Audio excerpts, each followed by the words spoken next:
اعوذ باللہ من الشیطان الرجیم بسم اللہ الرحمن الرحیم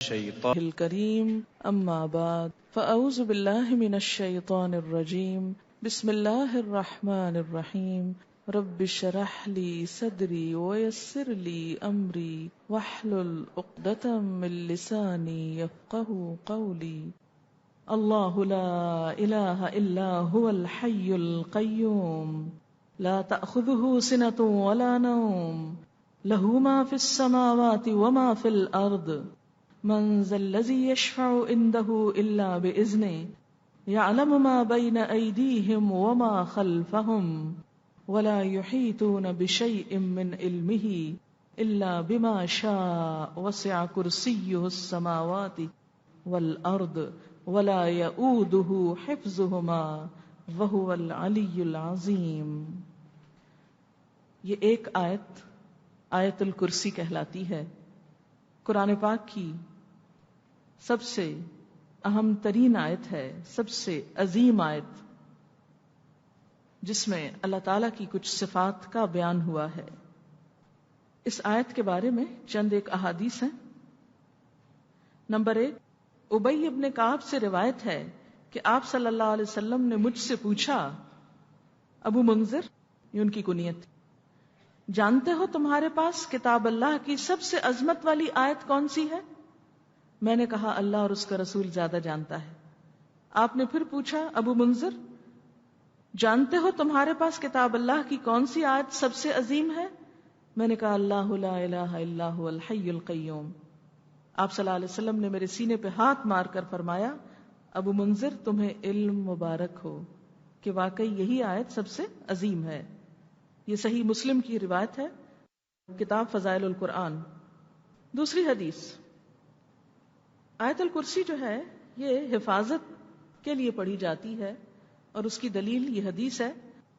حضرت ابو ہریرہ کہتے ہیں کہ آپ صلی اللہ علیہ وسلم نے مجھے صدقہ فطر کی حفاظت پر مقرر کیا. کوئی شخص آیا اور غلہ چوری کرنے لگا. میں نے اسے پکڑ لیا اور کہا میں تجھے حضور صلی اللہ علیہ وسلم کے پاس لے جاؤں گا. کہنے لگا میں محتاج ہوں، عیالدار ہوں، سخت تکلیف میں ہوں. چنانچہ میں نے اسے چھوڑ دیا. جب صبح ہوئی تو آپ نے مجھ سے پوچھا، ابو ہریرہ آج رات تمہارے قیدی نے کیا کہا تھا؟ میں نے کہا یا رسول اللہ صلی اللہ علیہ وسلم اس نے محتاجی اور عیالداری کا شکوہ کیا تھا تو مجھے رحم آیا، میں نے اسے چھوڑ دیا. آپ نے فرمایا دھیان رکھنا وہ جھوٹا ہے، وہ پھر آئے گا. چنانچہ اگلی رات وہ پھر آیا، پھر غلہ اٹھانے لگا. میں نے اسے پکڑ لیا اور کہا کہ آج تو میں ضرور تمہیں نبی صلی اللہ علیہ وسلم کے پاس لے جاؤں گا. کہنے لگا مجھے چھوڑ دو، میں محتاج ہوں، عیالدار ہوں، تنگ دست ہوں، آئندہ نہیں آؤں گا. مجھے پھر رحم آ گیا، پھر میں نے اسے چھوڑ دیا. صبح ہوئی تو آپ صلی اللہ علیہ وسلم نے مجھ سے پوچھا، ابو ہریرہ تمہارے قیدی نے کیا کیا؟ میں نے کہا یا رسول اللہ صلی اللہ علیہ وسلم اس نے سخت محتاجی اور عیالداری کا شکوہ کیا تو مجھے رحم آ گیا، میں نے اسے چھوڑ دیا. آپ نے فرمایا دھیان رکھنا وہ جھوٹا ہے، پھر آئے گا. چنانچہ تیسری بار میں طاق میں رہا، وہ آیا اور غلہ سمیٹنے لگا. میں نے کہا اب تو میں تمہیں ضرور نبی صلی اللہ علیہ وسلم کے پاس لے جاؤں گا. اب یہ تیسری بار ہے تو ہر بار یہی کہتا ہے کہ پھر نہ آؤں گا، مگر پھر آ جاتا ہے. اس نے کہا مجھے چھوڑ دو، میں تمہیں چند کلمے سکھاتا ہوں جو تمہیں فائدہ دیں گے. میں نے کہا وہ کیا ہیں؟ کہنے لگا جب سونے لگو تو یہ آیت الکرسی پڑھ لیا کرو. اللہ کی طرف سے ایک فرشتہ تمہارا نگہبان ہوگا اور صبح تک شیطان تیرے پاس نہیں آئے گا. چنانچہ میں نے اسے پھر چھوڑ دیا. صبح ہوئی تو آپ صلی اللہ علیہ وسلم نے مجھ سے پوچھا تیرے قیدی نے آج رات کیا کیا؟ میں نے آپ کو ساری بات بتا دی تو آپ نے فرمایا اس نے بات سچی کی حالانکہ وہ خود جھوٹا ہے. پھر آپ نے مجھ سے کہا ابو ہریرہ جانتے ہو 3 راتوں سے کون تمہارے پاس آ رہا تھا؟ میں نے کہا نہیں. آپ نے فرمایا وہ شیطان تھا. یہ بخاری کی روایت ہے، صحیح حدیث ہے. بعض اوقات شیطان انسان کی شکل میں بھی انسان کے پاس آ سکتا ہے، اور خاص طور پہ ایسے جیسے ان نون سا کوئی ہو. تو اس میں ایک بات تو یہ پتہ چلتی ہے کہ آیت الکرسی کتنی اہم چیز ہے جو حفاظت کرتی ہے، اور خصوصی طور پر رات کو سوتے وقت پڑھ کر چاروں طرف پھونک مار دیا کیجیے. پڑھ کے چاروں کونوں میں اس طرح پھونک مار دیں، اس سے وہ دور ہو جاتا ہے. اور ایسا پڑھنے والے کے لیے اللہ تعالیٰ کی طرف سے ایک فرشتہ حفاظت کے لیے مقرر ہو جاتا ہے. اب کوئی نہیں نقصان دے گا آپ کو. اور یہ آپ سب اپنا معمول بنا لیں. اسی طرح ایک اور بات یہ ہے کہ آپ دیکھیں کہ علم تو شیطان نے بھی دیا تھا. علم شیطان کے پاس بھی بہت تھا، اور علم شیطان نے بھی دیا تھا. تو صرف علم سے بات نہیں بنتی جب تک عمل نہ ہو. صرف علم سے بات نہیں بنتی. اگرچہ علم کی بڑی فضیلت ہے، لیکن آپ میں سے اور مجھے بھی، ہم میں سے کوئی نہ سوچے کہ چونکہ میں بہت علم والی ہوں اس لیے میں سب سے بڑی ہوں اور بہت اچھی ہوں. خالی علم فائدہ نہیں دے گا جب تک عمل نہ ہو. عمل سے بات بنتی ہے، عمل سے زندگی بنتی ہے، جنت بھی جہنم بھی. یہ خاکی اپنی فطرت میں نہ نوری ہے نہ ناری ہے. نہ ہم فرشتے ہیں نہ شیطان ہیں، ہم انسان ہیں. ہمارے لیے عمل ضروری ہے. حضرت ابو ہریرہ فرماتے ہیں کہ نبی صلی اللہ علیہ وسلم نے فرمایا، ہر چیز کی ایک کوہان ہوتی ہے، اور قرآن کی کوہان سورت بقرہ ہے. اور اس میں ایک آیت ہے جو سب آیتوں کی، یعنی سارے قرآن کی سب آیتوں کی سردار ہے، اور وہ آیت الکرسی ہے. ابھی اس کی تفسیر دیکھیں گے تو آپ کو اس کی اہمیت کا اندازہ ہوگا. رات کو سوتے وقت پڑھنے کے علاوہ اسے آپ ہر نماز کے بعد بھی، فرض نماز کے بعد بھی پڑھا کریں. آپ صلی اللہ علیہ وسلم نے فرمایا، جس نے ہر فرض نماز کے بعد آیت الکرسی پڑھی، اللہ اسے شاکر دل، ذاکر زبان، نبیوں کا ثواب، صدیقوں کا عمل دے گا. اس پر ہمیشگی صرف نبیوں یا صدیقوں سے ہوتی ہے، یا اس بندے سے جس کا دل میں نے ایمان کے لیے آزما لیا ہو، بس وہی پابندی کر سکتا ہے. یا میں اسے اپنی راہ میں شہید کرنا چاہتا ہوں، وہ بس پابندی کر سکتے ہیں یہ لوگ. اور ہم جیسے سلام پھیرتے ہی باتیں، بمشکل کنٹرول کیا ہوتا ہے اپنے آپ کو سلام تک، ایک دم پھر بول اٹھتے ہیں اچھا وہ چیز دیکھو وہ کہاں ہے، وہ آیا کہ نہیں، وہ گیا کہ نہیں، وہ کیا کہ نہیں، وہ ہوا کہ نہیں. تو یاد رکھیں، فرض نماز کے بعد سخت ایمرجنسی کے بغیر قطعاً نہ بولیں جب تک آیت الکرسی نہ پڑھ لیں. اچھا بعض اوقات آپ نہیں بولنا چاہتے، لوگ آپ کو بلا رہے ہیں اور ہلا رہے ہیں، تو آپ کیا کیا کریں، آہستہ سے سلام پھیر کے فوراً منہ پہ ہاتھ رکھ لیا. یہ میں خود ایسے کرتی ہوں، کیونکہ مجھے اکثر یا چھوٹے بچے ہوتے ہیں وہ ماما ماما کر کے کھینچ لیتے ہیں، یا کوئی اور کچھ کرتا ہے، تو سلام پھیر کے فوراً منہ پہ ہاتھ اس طرح کہ ہمیں کوئی نظر ہی نہ آئے. جب نظر نہیں آئے گا تو پھر دل بھی پریشان نہیں ہوگا، تسلی سے آیت الکرسی پڑھی جائے گی، اس کے بعد کچھ اور کریں، کیونکہ اس کی پابندی کا ثواب بہت ہے. ایک اور حدیث میں ہے، جس نے آیت الکرسی پڑھی اور اس کا اسی دن انتقال ہو گیا تو جنت میں جانے سے اسے کوئی چیز نہ روک سکے گی.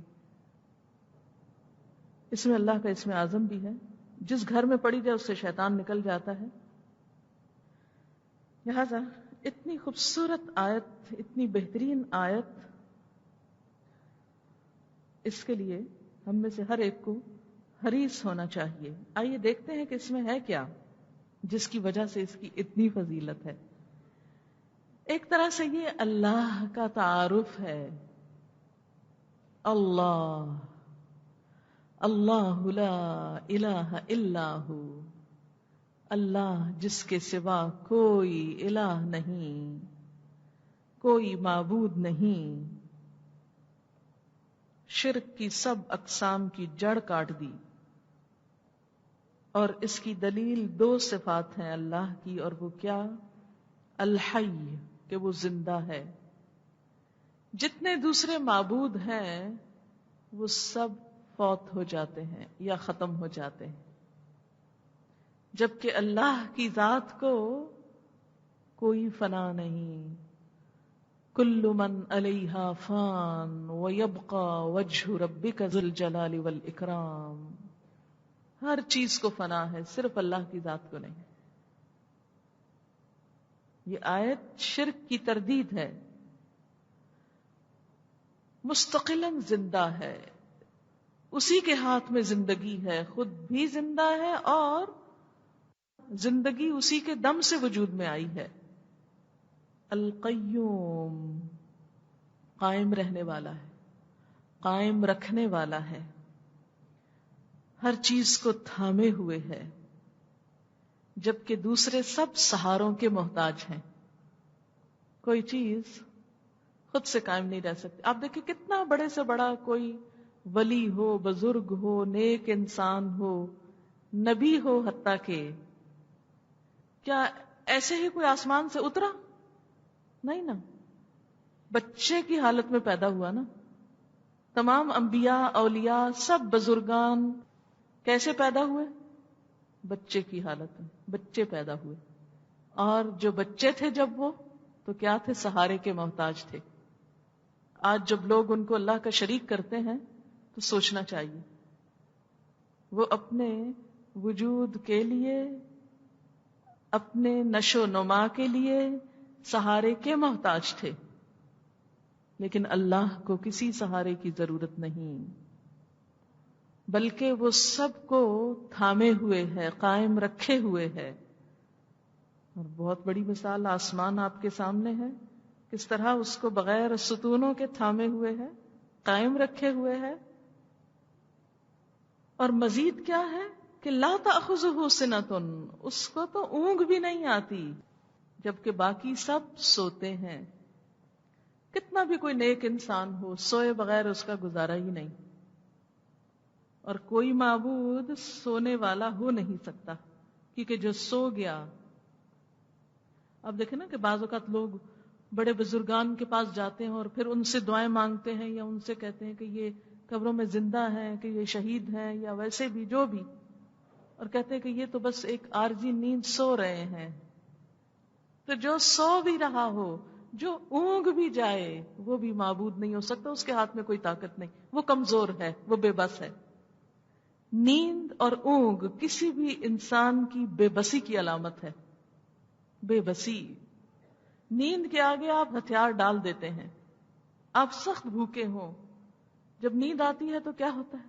آپ کہتے ہیں کچھ نہیں کھانا، بس نیند آ رہی، سب چھوڑ دیتے ہیں. کچھ پسندیدہ ترین چیز بھی سامنے ہو تو جب شدت نیند ہوتی بس سب کچھ ہٹا دو، سب لے جاؤ. آپ دیکھیں کہ ہر ماں کو اپنے بچے پیارے ہوتے ہیں، اور بعض اوقات کیا ہوتا ہے کہ جیسے کوئی بچہ پیدا ہوتا ہے تو ماں کہتی ہے بس میں تو ایک لمحے کے لیے بھی کسی کو نہیں دوں گی، اس کو خود ہی اسے پالوں گی، خود اپنے سامنے رکھوں گی، خود ہر چیز خود کروں گی. اس کی مائیں کتنی کانشیس ہوتی ہیں بچوں کے بارے میں کہ کسی کو کوئی ہاتھ نہ لگا، پتہ نہیں کیا کرے گا ان کو. لیکن میں نے دیکھا کہ جب ماؤں کو شدید نیند آتی ہے کہ ذرا سا ان کو لے جاؤ کہیں تاکہ میں سو جاؤں. کتنا کمزور ہے نا انسان، اپنے سارے دعووں میں جھوٹا ہے. لیکن اللہ کی ذات نیند اور اونگ سے پاک، بے نیاز ہے. کوئی اس جیسا اور کوئی بھی نہیں، کوئی بھی نہیں. لا تأخذہ سنۃ ولا نوم لہ ما فی السماوات وما فی الارض. اگلی صفت یہ ہے کہ آسمانوں اور زمین میں جو کچھ ہے سب اسی کا ہے. کوئی اور جس کا سب کچھ ہو؟ بڑے سے بڑے آدمی کا آپ تصور کریں، دنیا میں وہ اخباروں میں اکثر آتا رہتا ہے لوگوں کی رال ٹپکانے کو، فلاں فلاں آدمی دنیا کے امیر ترین انسان ہے، ایشیا کا سب سے امیر انسان فلاں ہے، یورپ کا فلاں ہے، پوری دنیا کا فلاں ہے. دنیا کے 10 امیر لوگ مثلا، پھر ان کی ڈیٹیلز دی ہوتی ہیں، یہ اون کرتے ہیں. ان سب کی ڈیٹیل کسی وقت پڑھ کے دیکھیں کہ ان میں سے کوئی صرف پوری دنیا کو بھی اون نہیں کرتا، آسمان تو دور کی بات ہے. کتنا بھی بڑے سے بڑا آدمی، مثلا ایک کراچی شہر ہے، ایک شہر ہے، کیا کوئی اتنا مالدار ہے اس شہر کے اندر کہ پورا کراچی خرید لے؟ نہیں خرید سکتا. تو اگر کوئی شخص ایک شہر نہیں خرید سکتا، ایک ملک نہیں اس طرح خرید سکتا، یا کوئی اتنی علاقہ اپنے اون نہیں کر سکتا، اس کا مالک نہیں بن سکتا، تو خدا کیسے ہو سکتا ہے؟ لیکن کتنے افسوس کی بات ہے کہ ہم جس کے پاس مال دیکھتے ہیں ہم اس کے آگے جھک جاتے ہیں، مروب ہو جاتے ہیں. اسی طرح کوئی بھی بڑی سے بڑی خوبی جو کسی انسان میں ہو، اس کی وجہ سے انسان کو اللہ کی اطاعت نہیں بھولنی چاہیے، اللہ کی مرضی نہیں بھولنی چاہیے. بس کسی مجلس میں ہم جاتے ہیں، ذرا اپنے سے بڑے لوگوں کو دیکھ لیں تو فوراً ان کی نقالی شروع کر دیتے ہیں اور ان کی مرضی کے مطابق ہو جاتے ہیں اور اللہ کی مرضی کو باہر ہی چھوڑ آتے ہیں، کیونکہ اب ادھر تو یہ بڑے ہیں نا، ان کے سامنے جھک کے بیٹھنا ہے. لہو ما فی السماوات وما فی الارض. یاد رکھو وہ اللہ جو آسمانوں اور زمین کا مالک ہے، اس کی ہر چیز اس کی ہے، اور اتنا صاحب اقتدار. من ذا الذی یشفع عندہ الا باذنہ. کون ہے جس میں یہ جرت ہو کہ وہ اس کے پاس سفارش کر سکے مگر اس کی اجازت سے. قرآن پاک میں سورۃ الزمر میں آتا ہے قل للہ الشفاعۃ جمیعا. کہہ دیجئے اللہ ہی کے لیے ہے سفارش ساری کی ساری. قل للہ الشفاعۃ جمیعا. سورۃ مریم میں آتا ہے لا یملکون الشفاعۃ الا من اتخذ عند الرحمن عہدا. وہ سفارش کے مالک نہیں مگر جو بنا لے رحمان کے پاس کوئی عہد. ولا تنفع الشفاعۃ عندہ الا لمن اذن له. سورۃ سبا میں آتا ہے. اور بھی بہت سی آیات ہیں. مراد اس سے کیا ہے کہ شفاعت بس اس کے ہاتھ میں ہے. اللہ تعالی کسی شخصیت سے قطعاً مروب نہیں ہوتا، کسی کے دباؤ میں نہیں آتا. ولا یشفعون الا لمن ارتضی وهم من خشیتہ مشفقون. شفاعت کرنے والے خود اللہ کے ڈر سے خوف کھا رہے ہوں گے. اور اس کی دلیل کیا ہے؟ حدیث آپ کو سنا دیتی ہوں، اس سے آپ کو اندازہ ہوگا کہ بڑے بڑے پیغمبر شفاعت کرنے سے کس طرح ڈر رہے ہوں گے. حضرت انس فرماتے ہیں کہ نبی صلی اللہ علیہ وسلم نے فرمایا قیامت کے دن ایماندار لوگ جمع ہو کر کہیں گے کہ بہتر ہے کہ ہم اپنے پروردگار کے حضور کسی کی سفارش پہنچائیں. یہ سفارش کو یہ حدیث بہت اچھی طرح واضح کر دیتی.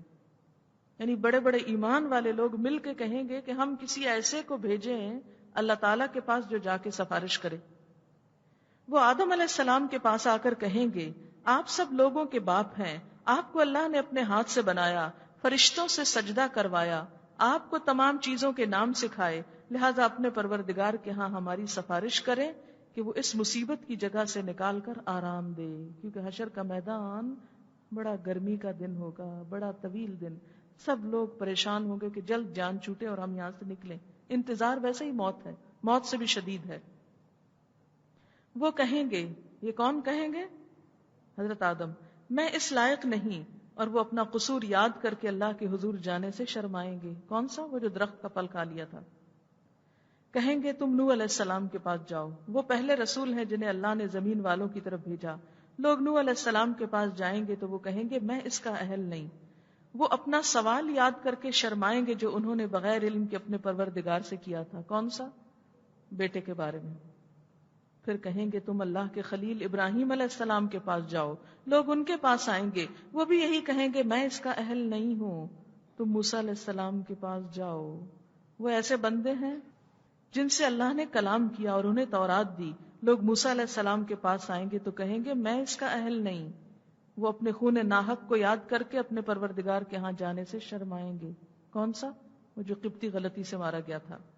کہیں گے تم عیسیٰ علیہ السلام کے پاس جاؤ، وہ اللہ کے بندے اور اس کے رسول، اس کا کلمہ، اس کی روح ہیں. لوگ ان کے پاس جائیں گے، وہ کہیں گے میں اس کا اہل نہیں ہوں. تم محمد صلی اللہ علیہ وسلم کے پاس جاؤ، وہ ایسے مقرب بندے ہیں جن کی اللہ تعالیٰ نے سب اگلے پچھلے قصور معاف کر دیے، پھر لوگ میرے پاس آئیں گے تو میں وہاں سے چل کر اپنے پروردگار کے حضور حاضر ہونے کی اجازت طلب کروں گا. مجھے اجازت مل جائے گی. جب میں اپنے پروردگار کو دیکھوں گا تو سجدے میں گر جاؤں گا. پھر جب تک پروردگار چاہے گا مجھے سجدے میں پڑا رہنے دے گا.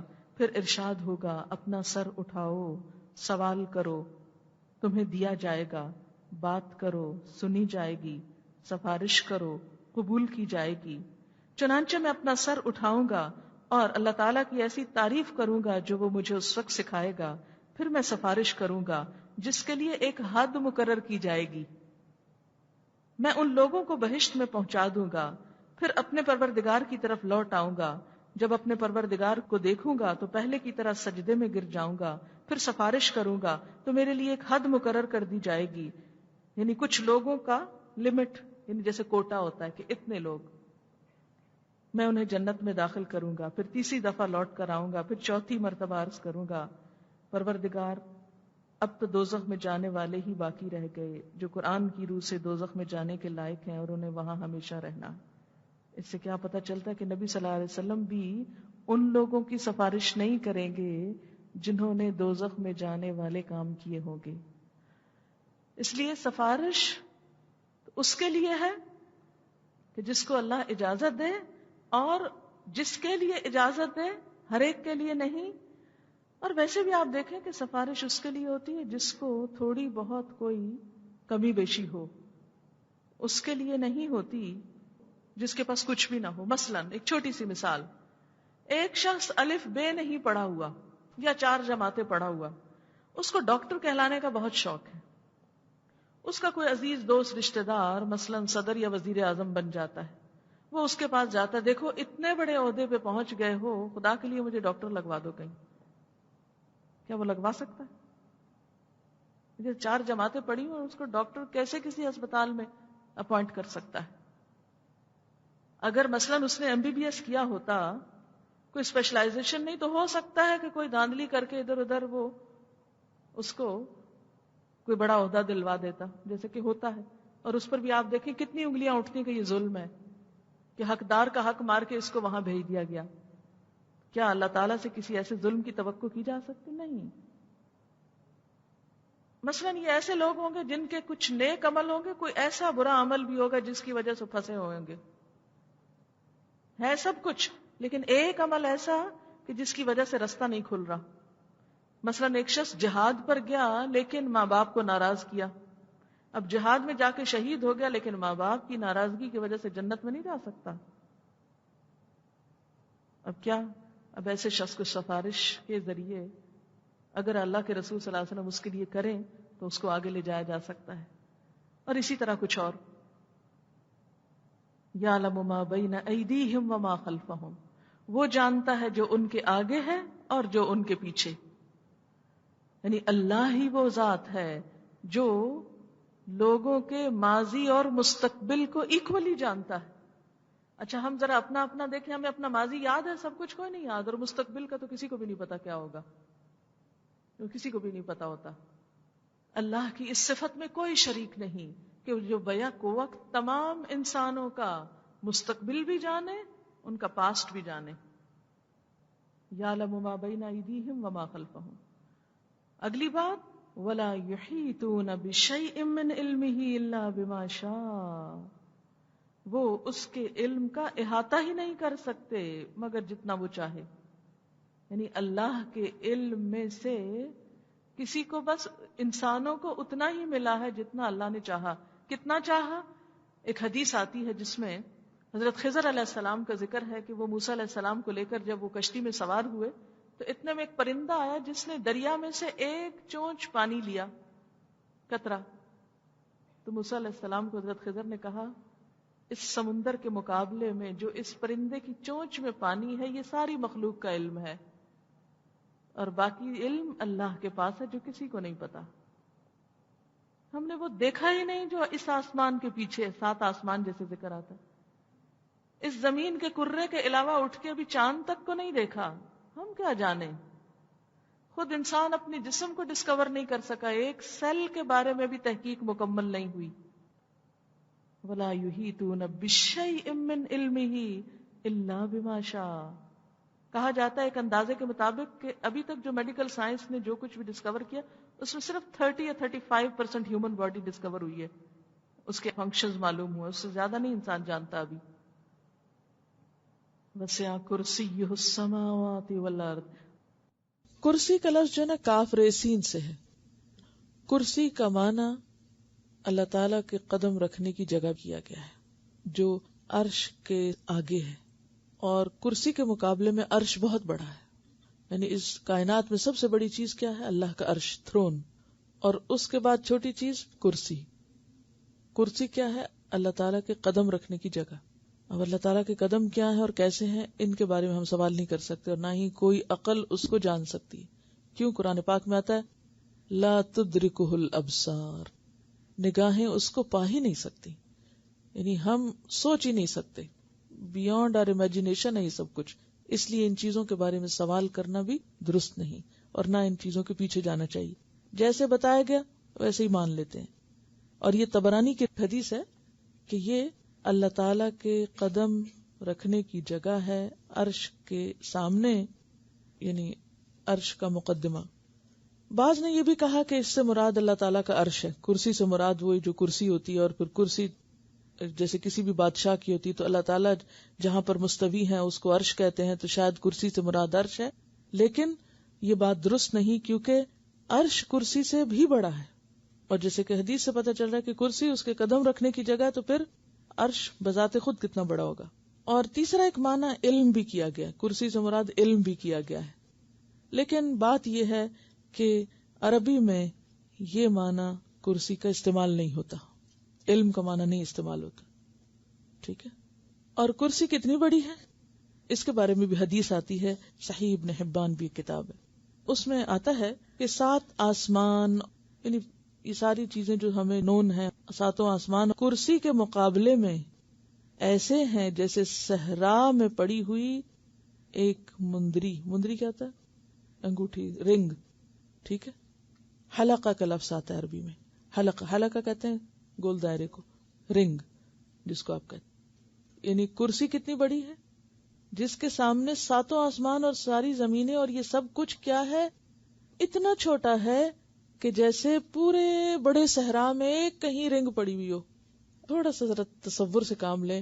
اللہ تعالیٰ کا عرش کے مقابلے میں کرسی کیا ہے؟ پاؤں رکھنے کی بس جگہ. اور کرسی کے مقابلے میں زمین آسمان کیا ہے؟ جیسے ایک چھوٹا سا رنگ ہو. ویسے بھی گیلیکسیز کس طرح نظر آتی ہیں؟ رنگ کی شکل میں نظر آتی ہے نا. تو یہ جو اتنا بڑا رنگ ہے نا، galaxies billion and trillion stars ہیں اس میں، اور وہ ایک نہیں، پھر وہ خود لاکھوں ہیں، وہ ساری ملا کے جو پورا ایک رنگ بنا ہوا ہے یہ زمین و آسمان کا، وہ کرسی کے مقابلے میں ایسا ہے جیسے صحرا میں پڑا ہوا ایک رنگ ہو گئی. اور پھر کرسی عرش کے مقابلے میں صرف قدم رکھنے کی جگہ. تو عرش اور عرش پر عرش کا رب کوئی نہیں جان سکتا، اس کی عظمت کو کوئی پا ہی نہیں سکتا، ایکسپلین ہی نہیں کر سکتا، کوئی ورڈز ہی نہیں ہے. یہ صرف آپ محسوس کر سکتے ہیں اگر واقعی آپ اللہ کو پہچاننا چاہیں. زمین کے ایک ٹکڑے پر، خود زمین کی حیثیت کیا ہے؟ ایک ذرہ پوری کائنات میں. جو شخص شعور کے ساتھ آیت الکرسی پڑھے اس کے دل سے ہر ایک کی عظمت نکل جائے گی. وَلَا يُحِيطُونَ بِشَيْءٍ مِّنْ عِلْمِهِ إِلَّا بِمَا شَاءَ وَسِعَ كُرْسِيُّهُ السَّمَاوَاتِ وَالْأَرْضِ. اللہ کی ذات جس کا اقتدار سارے آسمانوں پر اور پوری زمین پر. کیوں مرعوب ہو، کیوں ڈرتے ہو لوگوں سے؟ لا يؤوده حفظهما وهو العلی العظیم. اس کو نہیں تھکاتی ان دونوں کی حفاظت، آسمانوں اور زمین کی حفاظت، اس سے وہ بوجھل نہیں.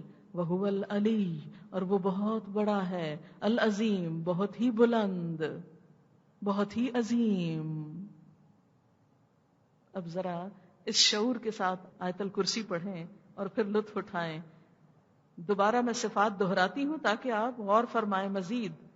اللہ لا الہ الا ہو الحی. آپ اس کو اب سیدھی لائن میں نہیں، گھر جا کے اوپر نیچے لکھیں، نمبر 1، نمبر 2، نمبر 3، نمبر 4، اور کمپیریزن میں کسی اور کو لائیں. ہے کوئی جو جس کے پاس یہ ہو؟ کوئی بھی نہیں. اللہ لا الہ الا ہو الحی القیوم لا تأخذہ سنۃ ولا نوم اگلی لائن لہو ما فی السماوات وما فی الارض. اگلی من ذا الذی یشفع عندہ الا باذنہ. اگلی یعلم ما بین ایدیہم وما خلفہم. اگلی ولا یحیطون بشیء من علمہ الا بما شاء. اگلی وسع کرسیہ السماوات والارض. اگلی ولا یؤودہ حفظہما. اگلی وہو العلی. اگلی العظیم. اسی لیے یہ آیت پورے قرآن کی عظیم ترین آیت ہے. ایسا ہے میرا پروردگار جس کے مقابل کوئی نہیں. اس لیے سب سے بڑا غم اور سب سے بڑا کام اس کو راضی کرنا ہے. وہ راضی ہو گیا، وہ اپنا ہو گیا تو سب کچھ اپنا ہے. اور اگر وہ ناراض ہے تو ساری دنیا بھی اپنی ہو کر کوئی فائدہ نہ دے گی. اللہ لا الہ الا هو الحی القیوم لا تأخذه سنة ولا نوم له ما في السماوات وما في الأرض من ذا الذي يشفع عنده إلا بإذنه يعلم ما بين أيديهم وما خلفهم ولا يحيطون بشيء من علمه إلا بما شاء وسع كرسيه السماوات والأرض ولا يؤوده حفظهما وهو العلي العظيم. آیت الکرسی پڑھتے ہوئے کوئی چیز محسوس کی آپ نے؟ آیت الکرسی میں یہ جو ہے وسع کرسیہ السماوات والارض، وسیع ہے اس کی کرسی آسمان و زمین پر، چھایا ہوا ہے اس کا اقتدار آسمان و زمین پر. تو اس میں ایک حدیث میں آتا ہے حضرت ابو ذر غفاری نے آپ صلی اللہ علیہ وسلم سے اس کرسی کی وسعت کے بارے میں پوچھا. وسع کرسیہ السماوات والارض. تو آپ صلی اللہ علیہ وسلم نے فرمایا قسم ہے اس ذات کی جس کے قبضے میں میری جان ہے، ساتوں آسمانوں اور زمینوں کی مثال کرسی کے مقابلے میں ایسی ہے جیسے ایک بڑے صحرا میں کوئی ہلکا ڈال دیا جائے، رنگ جیسے. رنگ کہتے ہیں جیسے یہ انگوٹھی کا رنگ ہو نا، تو ایک بہت بڑے صحرا کے اندر اگر ایک رنگ پھینک دیا جائے تو اس صحرا میں اس رنگ کی، اس مندری کی، اس انگوٹھی کی کیا حیثیت ہے؟ اس کا وجود کچھ بھی پتہ نہ چلے. بالکل اسی طرح وسیع ترین اللہ تعالی کے اقتدار، علم کے سامنے ہماری یہ دنیا اور اس دنیا کا علم، اور نہ صرف یہ کہ اس زمین کا بلکہ ساتوں آسمانوں اور زمینوں کا بس اتنا ہے، ایک چھوٹا سا ایک قطرے کے برابر. اس سے اللہ تعالیٰ کی ذات کی بڑائی اور وسعت محسوس کی جا سکتی ہے کہ وہ ذات اور وہ ہستی خود کیا چیز ہے. وَلَا يَؤُودُهُ حِفْظُهُمَا وَهُوَ الْعَلِيُّ الْعَظِيمُ. اور نہیں تھکاتی اس کو ان دونوں کی حفاظت. کن دونوں کی حفاظت؟ آسمان و زمین کی حفاظت. اور وہ بلند ہے، بڑا ہے. وآخر دعوانا الحمد للہ رب العالمین. اعوذ باللہ من الشیطان الرجیم. بسم اللہ الرحمن الرحیم.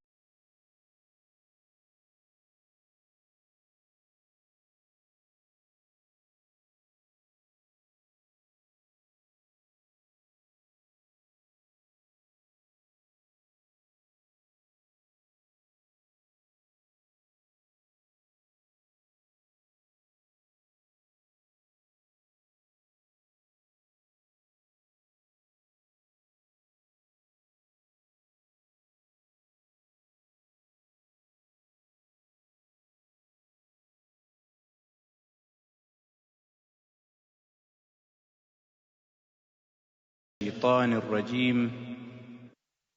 الله لا إله إلا هو الحي القيوم لا تأخذه سنة ولا نوم له ما في السماوات وما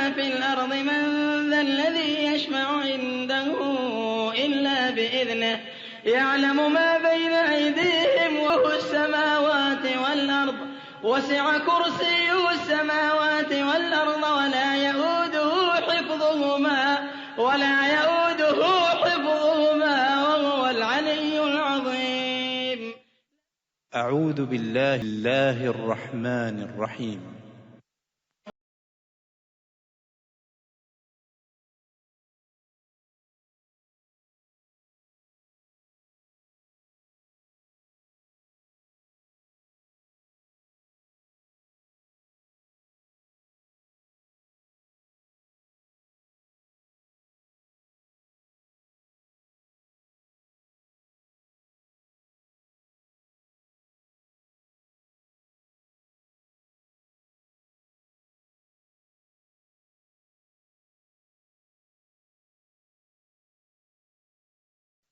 أعوذ بالله من الشيطان الرجيم. الله لا إله إلا هو الحي القيوم لا تأخذه سنة ولا نوم له ما في السماوات وما في الأرض من ذا الذي يشفع عنده إلا بإذنه يعلم ما بين أيديهم وما خلفهم ولا يحيطون بشيء من علمه إلا بما شاء وسع كرسيه السماوات والأرض ولا يؤوده حفظهما وهو العلي العظيم. أعوذ بالله من